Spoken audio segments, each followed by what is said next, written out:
이건 어떻습니까? 어제 국정조사 진행되는 동안 옷하고 가방 바깥에서 만들어 왔는데 그 값을 누가 냈느냐? 과연 대통령이 사비로 다 낸 것인지 예산과 사비를 섞은 것인지 어쨌건 이원종 대통령 비서실장은 얼마 전 불과 한 달 전쯤 국회에서 사비로 다 냈다 그랬지만 그 장면이 하나씩 깨어져 가고 있습니다. 그럼 대통령 옷과 관련된 것, 예산 관련된 얘기 지금부터 나눠보겠습니다. 먼저 어제 국정조사 때 있었던 장면 소개해드립니다. 고영태 증인의 말로만 봐도 최소 옷 3천만 원이고요. 가방은 1,500만 원. 이게 도매가인 거예요. 그러면 4,500만 원에 해당하는 옷과 가방이 대통령께 간 거죠. 네. 근데 대통령실에서는 옷과 가방에 단 한 푼도 지출한 사실이 없다 그래요.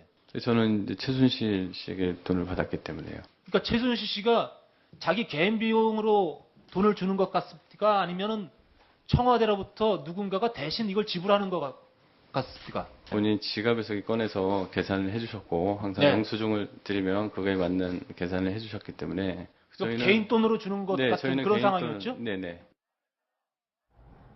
여성 대통령 매일이다시피 새 옷을 입고 그동안 계속 봐왔습니다. 10년간 넘게 그래왔습니다. 자, 이 돈 얘기가 나왔습니다. 청와대에서 뭐라고 설명합니까? 네, 이게 대납이었다고 한다면 이제 뇌물죄가 성립하는 거 아니냐라는 그런 의혹도 어제 이제 청문회장에서 나왔는데요. 여기에 대해서 청와대가 이렇게 해명을 했습니다. 대통령의 옷값 등은 모두 정확하게 지급이 됐다. 이게 최순실 씨가 대납한 돈은 전혀 없다라는 그런 입장을 밝혔습니다.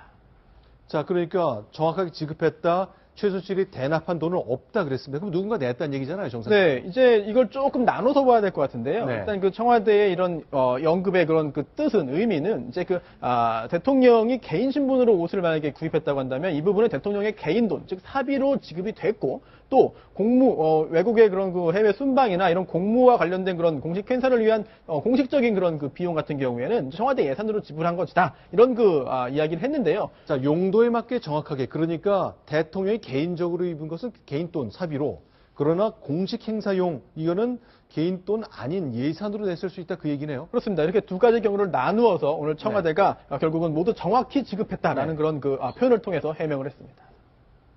자, 그럼 계속 보겠습니다.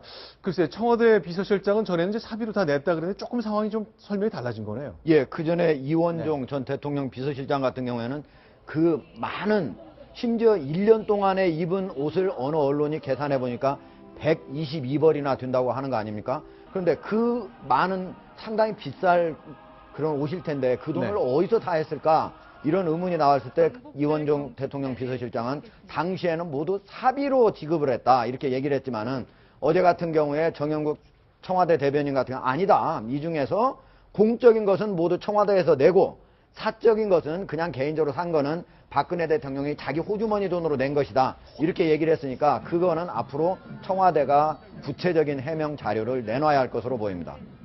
이건 어떻습니까? 허명 논설위원께 여쭤보고 싶은데, 그러니까 대통령 해외 출장 가는 때 입는 한복 이런 거는 정부 예산으로 사는 게 맞는 겁니까?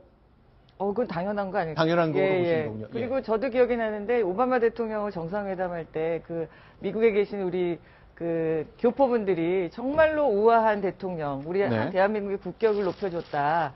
이런 찬사를 했고 또 모든 언론들도 일제히 저 한복 누가 만들었냐 너무 예쁘다 이런 찬사를 했던 것도 기억이 나는데 저는 여러 가지 길게 말씀드릴 수가 없지만 어제 국정조사 쭉 과정을 지켜보면서 정말 본질과 상관없는 꼬리 사소한 것들이 자꾸 선정적으로 부각을 시킨다 국회의원들이.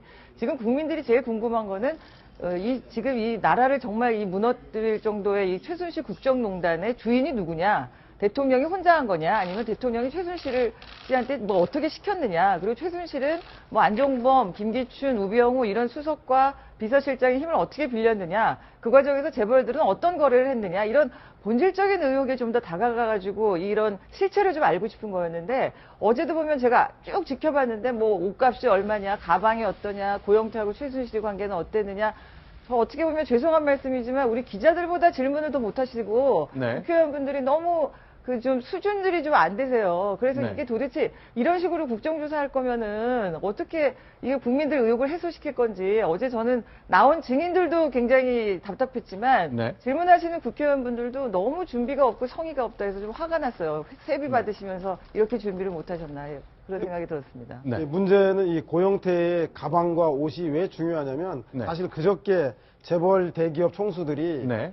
소위 말해서 대가성을 가지고 뇌물을 지급하지 않았냐를 집중적으로 청문위원들이 국회의원들이 질의를 했는데 재벌 총수들은 다 피해 나갔는데 그래서 소위 말해서 대통령의 탄핵 사유 중 가장 중요한 뇌물죄에 대한 부분을 입증을 시켜내지 못했는데 네. 의외로 고영태가 가방과 옷을 만들어준 총 금액이 4천에서 5천만 원 정도 되는 걸 보면 그것도 개인적인 뇌물에 해당되기 때문에 아마 오늘 그 새누리당 의원총회에서 비공개하면서 고성이 오가면서 어떻게 여당이 대통령 뇌물죄가 의심되는 부분을 할 수 있느냐라는 고성이 나올 정도로 쟁점이 됐던 문제인 것 같습니다. 그래서 제가 볼 때는 이것에 대한 청와대 해명 또한 석연치 않아서 대통령이 하는 행사에 대해서 예산을 쓰는데 예산엔 두 가지가 있습니다. 영수증이 필요한 예산이 있고 영수증이 필요 없는 특수활동비가 있는데 특수활동비로 사용했다는 것인지 아니면 영수증이 필요한 그 청와대 공식 예산으로 썼다는 것인지 네. 이것 또한 특검에서 주요하게 좀 밝혀야 될 뿐이 아닌가 하는 생각이 듭니다. 밝힐 게 한두 개가 아니기 때문에 네. 어떤 게 주요하고 어떤 것, 그러니까 순서와 우선순위를 정하는 것이 중요한데 지금 제일 중요한 거는 재벌과 대통령과의 관계에 있어서 어떤 거래가 오갔고 지금 수백억 원, 뭐 액수가 엄청나잖아요. 이거의 관계를 밝히는데 저는 더 집중을 해야지 저게 옷에 무슨 저것도 물론 뇌물죄로 적용을 해야 되느냐 많아도 쟁점이 될 수는 있겠죠. 네. 근데 너무 거기에만 비중이 가이면 안 된다 이런 취지의 네. 말씀이었죠. 그러니까 사실 저희가 지금 본 거는요. 최순실 씨와 대통령이 너무 오랫동안 아주 배타적인 인연을 맺어왔기 때문에 네 돈이 내 돈이고 내 돈이 네 돈인 것 같은 인상을 혹시 준다면 그래서 옷값은 최순실 씨가 계속 되고 그 돈만큼은 최순실 씨가 국정에 관여해서 정부 예산으로 뭔가 가져가는 구조가 마련됐다면 이거는 정말 문제가 아닌가라는 의구심이 들 수밖에 없는 상황입니다. 그래서 어제 옷값 관련된 얘기가 주목을 받았던 것 같고요. 자, 그러나 이제 차은택, 고영태 이런 증인들 어제 보셨겠습니다만 글쎄요, 두 사람의 상반된 모습이 굉장히 어제 인상적이었습니다. 어제 장면 조금 더 보고 또 말을 이어나가 보겠습니다. 제가 이제 기획이 되지 않았을까.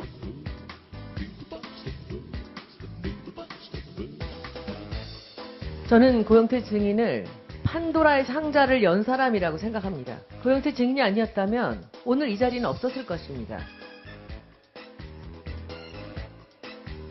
청와대 서너 번 갔고 안 가는 몇 번 갔습니까? 안 가가 저는 잘 뭔지 모르겠습니다. 밤에 대통령 만난 적이 있습니까? 없습니다.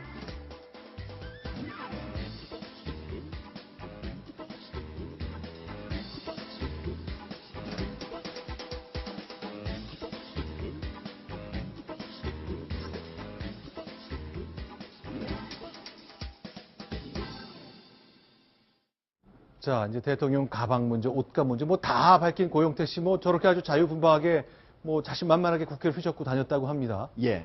어제 이제 그 청문회, 오전 청문회가 끝나고 점심 때 여기자들이 이제 옆에 있으니까 같이 식사나 하자 해가지고 식사를 같이 했다고 합니다. 그래서 우동을 먹으면서 여러 가지 얘기를 했는데, 언론에도 보도가 됐지만은 바로 최순실 씨하고 어떻게 해서 서로 사이가 나빠지게 됐느냐. 그거는 2014년에 정유라 강아지를 맡겨놨었는데 자기가 골프 치러 간 사이에 그 강아지를 찾으러 왔다가 왜 강아지를 혼자 그냥 내버려뒀느냐 그걸로 싸웠다고 했고요.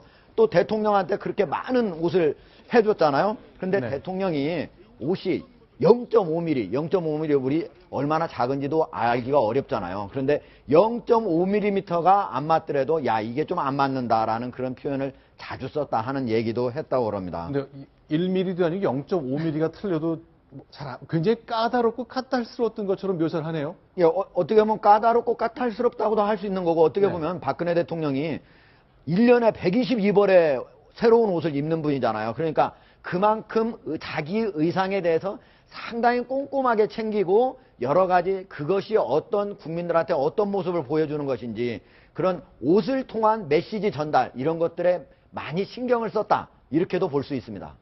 자, 그런데 이제 고영태 씨, 그러니까 최순실 씨에 대해서 이제 사이가 틀어지면서 여러 가지 얘기를 많이 했거든요. 자, 그 최순실 씨에 대한 평가도 새로 나온 게 있죠? 네, 그렇습니다. 어제 이런 이야기를 했는데요.